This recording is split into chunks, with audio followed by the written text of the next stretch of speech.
பூச்சியியல்ல William கெர்பியோடைய சாதனைகள் என்னென்னன்றதையும் இவர் எதனால் நவீன பூச்சியியலின் தந்தைன்னு அறியப்படுறாருன்றதையும் பார்க்கலாம். வில்லியம் கெர்பி இங்கிலாண்டை சேர்ந்த ஒரு பூச்சியியல் நிபுணர். இவர் 1759 செப்டம்பர் 19 அன்னைக்கு இங்கிலாந்துடைய சஃபெக்டில் இருக்கிற விட்னிசமில் பிறந்தாங்க. இவருக்கு சின்ன வயசுல இருந்தே இறை நம்பிக்கை இருந்து வந்தது. இதனால இவர் தேவாலய பணிகளில் ஈடுபடணும்னு விரும்பி வந்தாங்க. இந்த நிலையில இவர் அந்த சஃபெக்டில் இருக்கிற இப்ஸ்விச் ஸ்கூலில் ஜாயின் பண்ணி தியாலஜி இறையியலை படித்தாங்க. இதுக்கப்புறமா இங்கிலாண்டில் இருக்கிற கேம்பிரிட்ஜில் இருக்கிற யூனிவர்சிட்டி ஆஃப் கேம்பிரிட்ஜோடைய அங்கமான கீஸ் காலேஜ் கேம்பிரிட்ஜில் ஜாயின் பண்ணி இவர் தியாலஜியை 1781ஆம் ஆண்டு படித்து முடித்தாங்க. இதுக்கப்புறமா இவர் அந்த இங்கிலாண்டோடைய சஃபெக்டில் இருக்கிற பாரம் அங்கே இருக்கக்கூடிய saint Mary and saint Peter's church அங்கே இவர் ஒரு கியூரேட்டாக நியமிக்கப்பட்டாங்க. ஸோ இவருடைய விருப்பப்படி இவர் தேவாலய பணிகளில் ஈடுபட தொடங்கியிருந்தாங்க. பிறகு தொடர்ச்சியாக இவர் வந்து தேவாலய பணிகளில் தான் ஈடுபட்டு வந்தாங்க. இந்த நிலையில தான் நிக்கோலஸ் பென் அப்படின்ற இவருடைய நண்பர் ஒருத்தர் 1791ஆம் ஆண்டு ஜேம்ஸ் எட்வர்ட் ஸ்மித் அப்படின்ற இங்கிலாண்டை சேர்ந்த ஒரு தலை சிறந்த தாவரவியலாளர்கிட்ட இவரை அறிமுகப்படுத்தினாங்க. இதுக்கப்புறமா தான் அந்த ஜேம்ஸ் எட்வர்ட் ஸ்மித் மூலமாக தான் மெல்ல மெல்ல இவருக்கு வந்து நேச்சுரல் ஹிஸ்ட்ரி இயற்கை வரலாற்றில் ஆர்வம் ஏற்பட ஆரம்பிச்சிருந்தது. நேச்சுரல் ஹிஸ்ட்ரி அப்படின்னா அந்த காலத்தை பொறுத்த வரைக்கும் தாவரங்கள், விலங்குகள், பறவைகள், பூச்சிகள் இது போன்ற உயிரினங்கள் பற்றி படிக்கக்கூடிய அறிவியலின் கிளை தான் நேச்சுரல் ஹிஸ்ட்ரி அப்படின்றது. ஸோ இதில் 1791ஆம் ஆண்டிலிருந்து இவருக்கு ஆர்வம் ஏற்பட்டிருந்தது. இதுக்கப்புறமா வில்லியம் கெர்பி வந்து தொடர்ச்சியாக நிறைய விலங்குகள், தாவரங்கள் பற்றியெல்லாம் ஆய்வு செஞ்சாங்க. போக போக இவருக்கு பூச்சிகள் மேலே தான் அதிக ஆர்வம் ஏற்பட்டது. இதனால் நிறைய விதவிதமான பூச்சி இனங்களை பற்றி இவர் வந்து ஸ்டடி பண்ணி வந்தாங்க.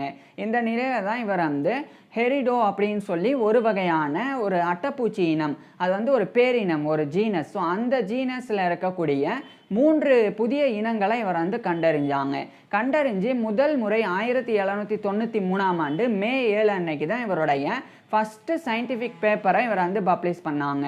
அதுதான் 3 நியூ ஸ்பீசிஸ் ஆஃப் ஹெரிடோ அப்படின்றது. இந்த ஹெரிடோ அப்படின்றது தான் நான் ஏற்கனவே சொன்ன லீச்சஸ் அப்படின்ற அட்டைப்பூச்சியோடைய ஒரு பேரினம். ஸோ அதில் இருக்கக்கூடிய 3 புதிய இனங்களை இவர் வந்து விரிவாக வந்து அதில் எழுதியிருந்தாங்க. குறிப்பாக அந்த இனங்கள் வந்து எங்கெங்கெல்லாம் வாழும், அது பார்க்குறதுக்கு எப்படி இருக்கும், அது எந்த மாதிரியான நடத்தையை கொண்டது, அது எந்த மாதிரியான உணவுகளை வந்து உட்கொள்ளும் அப்படின்னு ஒட்டுமொத்த விஷயங்களையும் அவர் வந்து அதில் எழுதியிருந்தாங்க. இதுக்கப்புறமா இவர் வந்து இங்கிலாந்துடைய லண்டனில் இருக்கிற லின்னேயன் சொசைட்டி ஆஃப் லண்டன் அதனுடைய ஒரு ஒரிஜினல் மெம்பராக ஃபெல்லோவாக தேர்ந்தெடுக்கப்பட்டாங்க. ஸோ இது ஒரு மிகப்பெரிய கௌரவமாக இவருக்கு இருந்தது. இதுக்கப்புறமா இங்கிலாந்து முழுக்க இவர் பயணம் பண்ணி இங்கிலாண்டில் இருக்கக்கூடிய புது வகையான தேனீக்களை பற்றி இவர் வந்து ஆய்வு செய்ய தொடங்கியிருந்தாங்க. அதாவது முழுக்க இங்கிலாண்டை சுற்றி இருக்கக்கூடிய தேனி பூச்சிகளை மட்டுமே இவர் வந்து இந்த காலகட்டத்தில் ஆய்வு செஞ்சு வந்தாங்க.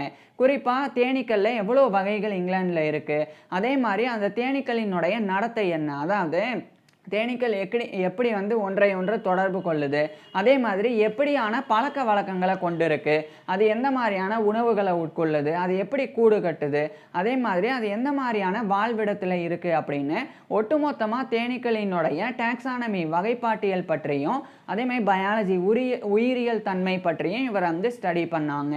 அதுக்கப்புறமா 1797 இந்த காலகட்டத்தில் நான் ஏற்கனவே சொன்னேன் அந்த saint Mary and saint Peter's church அங்கே இவர் ஒரு கியூரேட் அப்படின்ற பொறுப்பில் இருந்து ரெக்டர் அப்படின்ற பெரிய பதவிக்கு பதவி உயர்வை பெற்றாங்க. இதுவும் தேவாலய பணி தான். இன்ஃபேக்ட் சொல்லப்போனால் அந்த ஒரு சர்ச்சிலேயே பெரிய ஒரு லீடர் பொசிஷன் தான் இந்த ரெக்டர் அப்படின்றது. ஸோ அந்த பதவியை 1797 இவர் அடைஞ்சாங்க. இதுக்கப்புறமாவும் தொடர்ச்சியாக வில்லியம் கெர்பி வந்து தேனீக்களை பற்றி தொடர்ந்து ஆய்வு செஞ்சாங்க. அதை தொடர்ந்து தான் 1802ஆம் ஆண்டு இவர் மோனோகிராஃபியா அப்பம் ஆங்கிலியி அப்படின்ற டைட்டிலில் ஒரு ஒர்க்காகவே அதை வந்து எழுதி வெளியிட்டாங்க. அதாவது இது வந்து லட்டின் லாங்குவேஜில் இவர் எழுதியிருந்தாங்க. இதனோட இங்கிலீஷ் டைட்டில் வந்து monograph on the peace of England அப்படின்றது. அதாவது இங்கிலாந்தில் இருக்கக்கூடிய தேனீக்களினுடைய ஒட்டுமொத்த படைப்பு தான் இது. 1802 இவர் வந்து வெளியிட்டிருந்தாங்க. நான் ஏற்கனவே சொன்ன மாதிரி இங்கிலாண்டில் என்னென்ன வகையான தேனீக்கள் இருக்குதோ அத்தனையுமே இவர் வந்து எழுதியிருந்தாங்க. அதே மாதிரி அதனுடைய உயிரியல் தன்மைகள் பற்றியும் எழுதியிருந்தாங்க. இது அந்த காலத்தில் வாழ்ந்து வந்த இங்கிலாண்டில் மட்டும் இல்லாமல் ஒட்டுமொத்த உலகத்தில் வாழ்ந்து வந்த என்டமாலஜிஸ்ட், அதாவது பூச்சியியல் நிபுணர்கள், அவங்க மத்தியில் வில்லியம் கெர்பி வந்து ரொம்ப ஃபேமஸ் ஆகுறதுக்கு இந்த ஒரு ஒர்க்கு வந்து காரணமாக அமைஞ்சது. இதுக்கப்புறமா வில்லியம் கெர்பி வந்து மேற்கொண்டு இப்போ தேனீக்கள் மட்டும் இல்லாமல் நிறைய பூச்சிகள், தேனீக்களையும் தாண்டி வண்டுகள், அதுக்கப்புறமா இன்னும் சில பட்டாம்பூச்சிகள், இது மாதிரியான பூச்சிகளை பற்றியும் இவர் வந்து தொடர்ச்சியாக ஆய்வு செஞ்சாங்க. குறிப்பாக ஆய்வு செய்கிறார் அப்படின்னா நேரடியாக பூச்சிகள் வாழக்கூடிய இடத்துக்கு போய் அந்த பூச்சிகள் வந்து எப்படியான வாழ்விடத்தை கொண்டு இருக்கு, அந்த பூச்சிகளினுடைய நடத்தை என்ன, அது எந்த மாதிரியான அமைப்பை கொண்டு இருக்கு, அதனுடைய கால்கள் வந்து எங்கே பொருத்தப்பட்டிருக்கு, அதை அந்த அந்த பூச்சிகளினுடைய மார்பு பகுதி, முதுகு பகுதியெல்லாம் எப்படி இருக்குது, அதனுடைய தலை எப்படி இருக்குது, அதனுடைய கண்கள் எப்படி இருக்குது, அதேமாதிரி அதனுடைய இறகுகள் எங்கே வந்து சேர்ந்துருக்கு அப்படின்னு இந்த மாதிரி ஒட்டுமொத்தமாக பூச்சிகளினுடைய அனாட்டமி, உடற்கூறியல் பண்புகளை ஆய்வு செஞ்சு வந்தாங்க. இதையும் தாண்டி பூச்சிகளினுடைய ஃபிசியலாஜிக்கல் ஒர்க், அதாவது பூச்சிகளினுடைய ஃபிசியாலஜி அப்படின்னா பூச்சிகளினுடைய உடலுக்குள்ளே எப்படி செரிமானம் நடக்குது, அந்த பூச்சிகளுக்குள்ளே எப்படி வந்து ரத்த ஓட்டம் இருக்குது அப்படின்னு இது மாதிரி பூச்சிகளினுடைய உடலுக்குள்ளே நடக்கக்கூடிய ஃபங்க்ஷன், செயல்பாடுகள் பற்றியும் இவர் வந்து ஆய்வு செஞ்சு வந்தாங்க. அதுக்கப்புறமா எப்பவும் போல் பூச்சிகளினுடைய நடத்தை பற்றி ஆய்வு செஞ்சாங்க. அது ஒரு இக்கட்டான சூழ்நிலையை எப்படி சமாளிக்குது, உணவு கிடைக்காதப்போ எப்படி எந்த மாதிரி அது நடந்துக்குது அப்படின்றதையும் பண்ணாங்க. அதே மாதிரி பூச்சிகளை வந்து வகைப்படுத்தவும் செஞ்சாங்க. ஒவ்வொரு பூச்சிகளும் எந்தெந்த இனம் அப்படின்னு கிளாசிஃபிகேஷனையும் இவர் ரொம்ப சிறப்பாக வில்லியம் கெர்பி வந்து கொடுத்து வந்தாங்க. இப்படியே அது எல்லாத்தையும் ரிசர்ச் பண்ணது மட்டும் இல்லாமல் அது எல்லாத்தையும் தொகுத்தும் வந்தாங்க. இவர் கூட சேர்ந்து வில்லியம் ஸ்பென்ஸ் அப்படின்னு சொல்லி ஒரு இங்கிலாண்டை சேர்ந்த பூச்சியியல் நிபுணர், அவர் ஒரு பொருளாதார அறிஞரும் கூட. ஸோ அவரும் இவர் கூட இணைஞ்சாங்க. ஸோ அவரும் இவருக்கு உதவியாக இருந்தாங்க. இவங்க 2 பேரும் இணைஞ்சு ஒட்டுமொத்தமாக உலகத்தில் இருக்கக்கூடிய பூச்சிகளை பற்றிலாம் ஆய்வு செஞ்சாங்க. இவங்களால் எந்த அளவுக்கு முடியுமோ அவ்வளோ பூச்சிகளை வந்து ஆய்வு செஞ்சு எழுதி வந்தாங்க. மேலும் வில்லியம் கெர்பி அந்த ஒரு புத்தகத்தை வந்து வெறும் விஞ்ஞானிகள் மட்டும் இல்லாமல் சாதாரண மாணவர்கள் கூட, ஸ்டூடெண்ட்ஸ் கூட படிக்கிற மாதிரி இருக்கணும், அறிவியல் தெரியாதவங்க கூட அதை படித்தா புரிஞ்சுக்க முடியணும், அந்த அளவுக்கு அந்த புத்தகம் இருக்கணும் அப்படின்னு அதிகமாக சயின்டிஃபிக் டேர்ம்ஸை பயன்படுத்தாமல் சாதாரண வார்த்தைகளையே அந்த புத்தகத்தில் இவங்க வந்து பயன்படுத்தி வந்தாங்க. இதன் விளைவாக 1815ஆம் ஆண்டு அந்த ஒரு புத்தகத்தை An Introduction to Entomology, An Introduction to Entomology or Elements of the Natural History of Insects அப்படின்ற டைட்டிலில் அந்த புத்தகத்தினுடைய ஃபஸ்ட்டு வால்யூமை 1815ஆம் ஆண்டு வில்லியம் கெர்பியும் வில்லியம் ஸ்பென்ஸும் வெளியிட்டாங்க. இந்த புத்தகம் வெளிவந்த உடனே ரொம்ப ஃபேமஸான ஒரு புத்தகமாக மாறத் தொடங்கியிருந்தது. ஏன்னா இந்த ஒரு புத்தகத்தில் தான் நான் ஏற்கனவே சொன்ன மாதிரி பல்வேறு வகையான பூச்சி இனங்களை பற்றி எழுதியிருந்தாங்க. அந்த பூச்சிகள் பார்க்குறதுக்கு எப்படி இருக்கும், அதனுடைய கால்கள், அதனுடைய முதுகு அமைப்பு அப்படின்னு, அதனுடைய உடல் அமைப்பு, அதுக்கப்புறம் அதுக்குள்ளே என்ன மாதிரியான செயல்பாடுகள் நடக்குது அப்படின்னு அதனுடைய ஃபிசியாலஜி சார்ந்த விஷயங்கள், அதனுடைய பிஹேவியர், அதனுடைய கிளாசிஃபிகேஷன் அப்படின்னு அத்தனையுமே ரொம்ப நுணுக்கமாக வில்லியம் கெர்பி வந்து எழுதியிருந்தாங்க. இது எந்த அளவுக்கு முக்கியத்துவம் வாய்ந்தது அப்படின்னா அந்த காலத்திலலாம் தொழில்நுட்ப வசதி அந்த அளவுக்கு கிடையாது. இதனால் அமெரிக்காவில் இருக்கக்கூடிய ஒரு பூச்சி இனமும் இங்கிலாந்தில் இருக்கக்கூடிய பூச்சி இனமும் வேறுபாடாக இருக்கும். யூரோப், அமெரிக்கா 2 கண்டங்கள்லையும் வெவ்வேறு வகையான பூச்சிகள் இருக்கும். இன்ஃபேக்ட் சொல்லப்போனால் யூரோப்லேயே இப்போ இங்கிலாந்தில் ஒரு வகையான பூச்சிகள் இருக்கும், ஸ்வீடனுக்கு போனால் வேறு வகையான பூச்சிகள் இருக்கும். அப்போ இங்கிலாந்தில் இருக்கிறவங்கனால ஸ்வீடனில் இருக்கக்கூடிய பூச்சிகளை இங்கிலாந்தில் இருந்தே பார்க்க முடியாது, தொழில்நுட்ப வசதி இல்லாதனால. ஸோ அவங்க தெரிஞ்சுக்கணும் அப்படின்னா ஒன்று நேரடியாக ஸ்வீடனுக்கே போய் பூச்சிகளை பார்க்கணும், அல்லது இந்த மாதிரி வில்லியம் கெர்பி மாதிரியான நபர்கள் பூச்சியியல் சார்ந்த புத்தகங்கள் எழுதி வெளியிடுவாங்க. அதில் பூச்சிகளினுடைய படங்களையும் வந்து வரைஞ்சி பிரிண்ட் பண்ணியிருப்பாங்க. ஸோ அதை பார்த்து தான் இப்படிலாம் பூச்சிகள் இருக்குது அப்படின்றத வந்து தெரிஞ்சுக்க முடியும். ஸோ அதனால் இவருடைய புத்தகமும் வந்து ரொம்ப சாதாரணமான வார்த்தைகள் பயன்படுத்தப்பட்டு எழுதப்பட்டிருந்தனால ரொம்ப அற்புதமான படைப்பாக இருந்தது. பொதுமக்கள் மத்தியிலையும் கூட இந்த புத்தகம் வந்து ரொம்ப ஃபேமஸ் ஆனது. அது மட்டும் இல்லாமல் இந்த புத்தகமானது பூச்சியியலில் இங்கிலீஷில் வெளியான ரொம்ப தலை சிறந்த படைப்பாக அந்த காலத்தில் இருந்தது. அதையும் கடந்து பாட புத்தகங்களாகவே இந்த இன்ட்ரோடக்ஷன் டு என்டமாலஜி அப்படின்றது பயன்படுத்தலாம் அப்படின்ற அளவுக்கு இருந்தது. அதாவது இப்போ வந்து ஸ்கூலில் சயின்ஸ் படிக்கிறாங்க அப்படின்னா சயின்ஸ் புக் இருக்கும், அதே மாதிரி என்டமாலஜி பூச்சியியல் படிக்கிறதுக்கு இந்த இன்ட்ரோடக்ஷன் டு என்டமாலஜி அப்படின்ற இவங்களுடைய புத்தகம் வந்து பயன்படுத்தப்படலாம். அந்த அளவுக்கு அற்புத படைப்பாக இவங்களுடைய புத்தகம் இருந்தது. இதுக்கிடையில் இவர் நூற்றுக்கணக்கான பூச்சி இனங்களை பற்றி எழுதினாங்க. அது மட்டும் இல்லாமல் மேற்கொண்டு இவர் கலெக்ட் பண்ண விஷயங்களையும் எழுதி 1818ஆம் ஆண்டு இவர் வந்து A Century of Insects அப்படின்ற டைட்டிலில் வெளியிட்டாங்க. ஸோ அந்த ஒரு புத்தகத்தில் A Century of Insects including several new genera described from his cabinet அப்படின்ற டைட்டிலில் வெளியிட்டிருந்தாங்க. அதில் என்னென்னா நூற்றுக்கணக்கான பூச்சி இனங்களையும் அதே மாதிரி பூச்சி பேரினங்களையும் எழுதியிருந்தாங்க. அதாவது நிறைய பூச்சிகள் சேர்ந்த ஒரு குடும்பம், ஃபேமிலி அப்படின்னு அழைக்கப்படும். அதுலேயே வந்து பேரினமும் இருக்கும். ஒவ்வொரு இனமும் வந்து பிரிக்கப்பட்டால் அது ஜீனஸ் அப்படின்னு. அதுக்குள்ளேயே வந்து ஸ்பீசிஸும் இருக்கும். உதாரணத்துக்கு இப்போ எல்லா வகையான சிலந்திகளும் சேர்ந்தது ஒரு ஜீனஸ், பேரினம் அப்படின்னு எடுத்துக்கிட்டால் அந்த ஸ்பைடர்ஸ், அந்த சிலந்திகள்லேயே வெவ்வேறு இனங்கள் இருக்கும். அதாவது ஒரு சில சிலந்திகள் ரொம்ப ரொம்ப பெருசாகவும் வெவ்வேறு வண்ணங்களையும் இருக்கும். ஒரு சில சிலந்திகள் ரொம்ப ரொம்ப சின்னதாகவும் வெவ்வேறு வண்ணங்களையும் இருக்கும். ஸோ அது வந்து ஸ்பீசிஸ் அப்படின்றது. ஸோ தனித்தனியான சிலந்திகள் எடுத்துக்கிட்டோம்னா ஒவ்வொன்றும் ஒவ்வொரு ஸ்பீசிஸ்.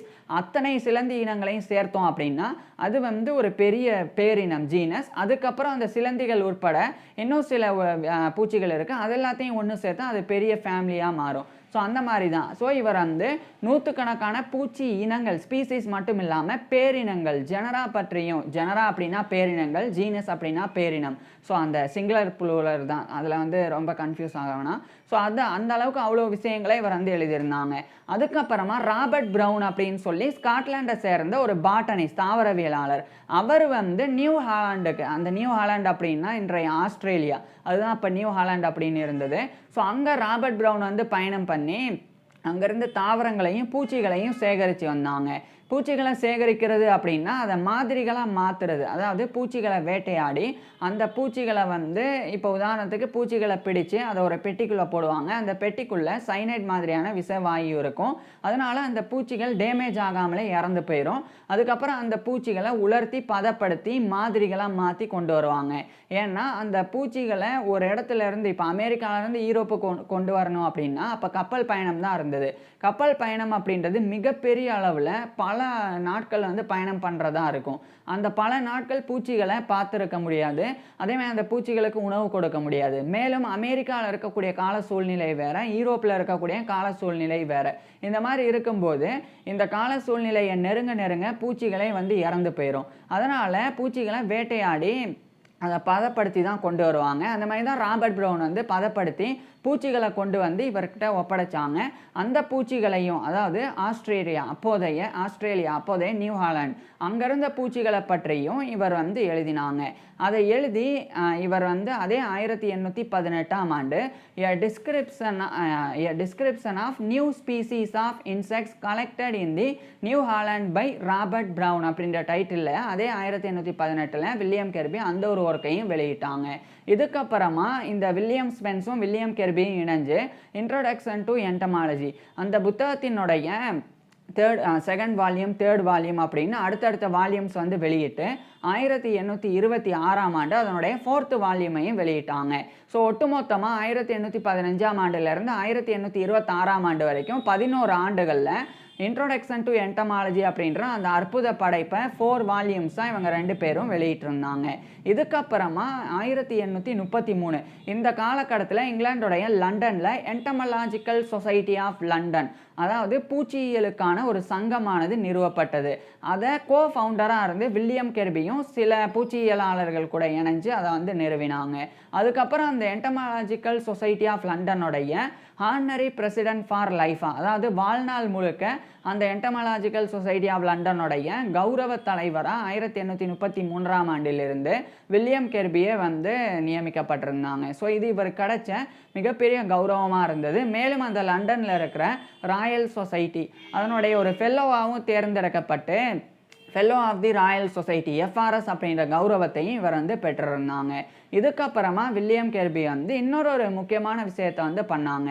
அதாவது அந்த காலத்துல எல்லாம் 8 பிரிட்ஜ் வாட்டர் ட்ரீட்டஸ் அப்படின்னு சொல்லி 8 புத்தகங்கள் வெளிவந்தது. அந்த பிரிட்ஜ் வாட்டர் ட்ரீட்டஸ் அப்படின்னா என்னன்னா, கடவுளுக்கும் அந்த கடவுளினுடைய படைப்புக்கும் தொடர்பு இருக்கிறத வந்து வலியுறுத்தி சொல்லணும். இப்போ புரிகிற மாதிரி சொல்லணும் அப்படின்னா ஆன்மீகம், அறிவியல் இது ரெண்டையும் பின்னி படைஞ்சு அதில் வந்து எழுதணும். அதுக்காக வந்து 8 புத்தகங்கள் வெளிவந்தது.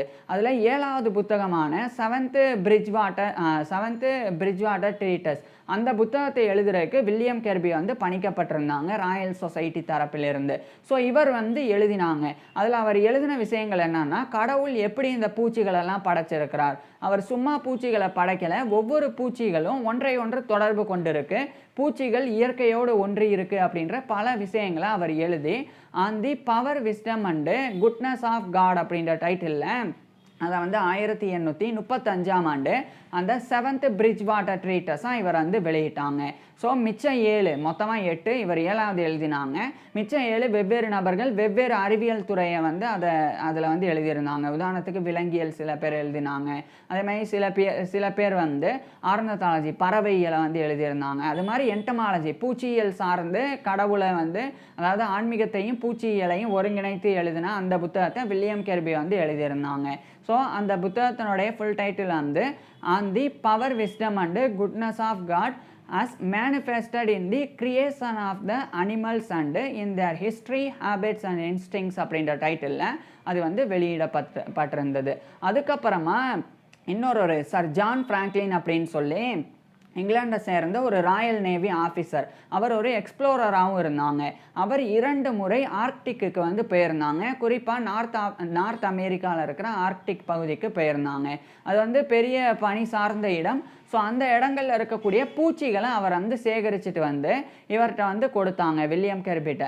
அதுக்கப்புறமா அந்த பூச்சிகளையும் இவர் வந்து விளக்கி இவர் வந்து ஃபானா போரிலி அமெரிக்கானா அப்படின்ற டைட்டில் லாட்டின் லாங்குவேஜில் அது 1837ஆம் ஆண்டு அதனுடைய 4th பார்ட்டை வெளியிட்டாங்க. இது வந்து என்னன்னா நார்த் அமெரிக்கன் ஃபானாஸ் அப்படின்னு அர்த்தம், அதாவது வட அமெரிக்கா விலங்கினங்கள் அப்படின்னு அர்த்தம். இந்த வட அமெரிக்கா விலங்கினங்கள் அப்படின்ற டைட்டிலில் அடுத்தடுத்து நிறைய பார்ட்ஸ் வந்து நிறைய விலங்குகள் பற்றி வெளியிடப்பட்டிருந்தது. அதில் பூச்சிகள் பற்றி 4வது பார்ட் வந்து வெளியிடப்பட்டது. அந்த 4வது பார்ட்டை வில்லியம் கெர்பி தான் எழுதியிருந்தாங்க. ஸோ இது என்ன காட்டுதுன்னா geological various types of geological ரீஜன்ஸில் இருக்கக்கூடிய பூச்சிகளையும் வில்லியம் கெர்பி ஆய்வு செஞ்சுருக்கிறார் அப்படின்றத இது வந்து காட்டுது. அதாவது வெறும் நிலப்பரப்பு அதே மாதிரி காட்டுப்பகுதி மட்டும் இல்லாமல் இது மாதிரி பனி பிரதேசங்களில் வாழக்கூடிய பூச்சிகள், அந்த பூச்சிகள் எப்படியான பழக்க வழக்கங்களை கொண்டு இருக்கு அப்படின்னு அதையும் வந்து முழுமையாக வில்லியம் கெர்பி வந்து விளக்கியிருந்தாங்க. ஸோ பல்வேறு நிலப்பரப்புகள் சார்ந்து பல்வேறு பகுதிகள் சார்ந்த பூச்சிகளையும் வில்லியம் கெர்பி விளக்கியிருந்தாங்க. இதனால தான் வில்லியம் கெர்பி வந்து ஃபாதர் ஆஃப் மாடர்ன் என்டமாலஜி, அதாவது நவீன பூச்சியியலின் தந்தை அப்படின்னு வில்லியம் கெர்பி வந்து போற்றப்படுறாங்க. இப்பேற்பட்ட நபர் இறுதியாக 1850ஆம் ஆண்டு ஜூலை 4 அன்னைக்கு இவருடைய 90 வயசில் இறந்து போனாங்க. இவர் இறந்து போனதுக்கு அப்புறம் ஒரே ஒரு விஷயம், இவர் இறந்து போகிறதுக்கு முன்னாடி 1846ஆம் ஆண்டு அந்த சஃபக்கில் இருக்கிற எப்ஸ்விச் அங்கே ஒரு மியூசியம், எப்ஸ்விச் மியூசியமானது நிறுவப்பட்டது. அது நிறுவப்படுறதுக்கும் வில்லியம் கெர்பி வந்து ஒரு முக்கியமான காரணமாக இருந்தாங்க. மேலும் அதனுடைய ஃபஸ்ட்டு பிரசிடெண்ட்டாக 1847 இவர் இறக்கும் வரைக்கும் இருந்தாங்க. ஸோ இப்பேற்பட்ட வில்லியம் கெர்பி பற்றி நீங்கள் என்ன நினைக்கிறீங்க அப்படின்றத கீழே கமெண்ட்ஸில் சொல்லுங்கள். இதே மாதிரி பூச்சியியலுக்கு நிறைய பேர் வந்து பங்காற்றி இருக்கிறாங்க பூச்சியியலில். அதை பற்றி நான் வந்து கீழே வந்து டிஸ்கிரிப்ஷனில் வந்து லிங்க் கொடுக்குறேன், பாருங்கள். பூச்சியியலில் குறிப்பாக வந்து நிறைய பங்காற்றின நபர்கள் பற்றின வீடியோஸ், அதுக்குண்டான லிங்க்கை வந்து நான் கீழே கொடுக்குறேன், கட்டாயமாக பாருங்கள். தேங்க்யூ.